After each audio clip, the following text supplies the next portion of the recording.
Lesley, thank you so much for joining us. You've made an exciting announcement this morning that you're going to be joining forces in a very structured way, if you like, with the FCA. Tell me about that. Sure. Well, obviously we work closely with the FCA. We're regulators of the industry, pensions industry, but we have our different remits as set by Parliament. But what we've talked about today in publishing our joint strategy is our view of the evolving pensions landscape.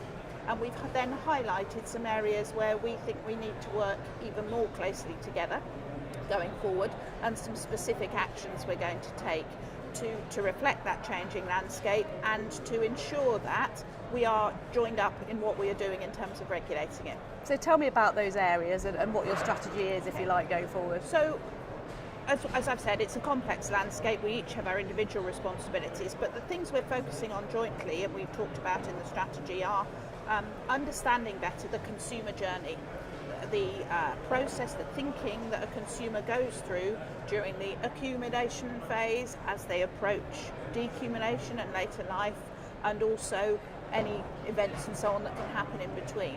And we want to understand that better and then think about how they're provided with help, advice, information, all that kind of thing, and in particular obviously the role of us as regulators in that.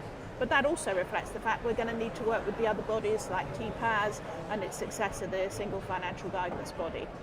So that's one initiative, and the other one that we're going to be having a real focus on is the issue of value.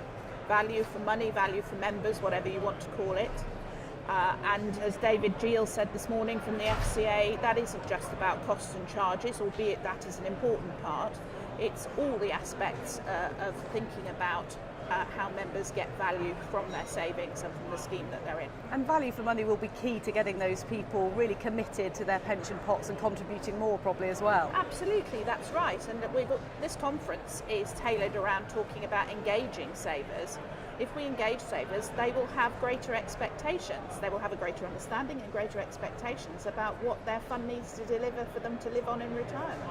And with the increase in master trusts, with the success of auto-enrolment, that's a big area for you as well in terms of maintaining trust with savers. Absolutely. We and the FCA are jointly committed to doing all we can to drive up confidence in pensions.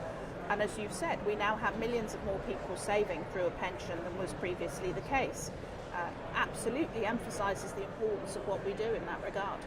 So looking forward, what are you optimistic about, and what do you hope to be perceived as a TPR? You want to not just be seen as enforcers, but That's supporters, right, don't you? Yes, we've talked, as you know, extensively about being a clearer, quicker and tougher regulator.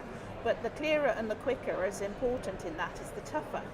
That effective regulation is not just about enforcement, because my experience is, whether regulating in the FCA or as Chief Exec of TPR, the vast majority of people want to do the right thing.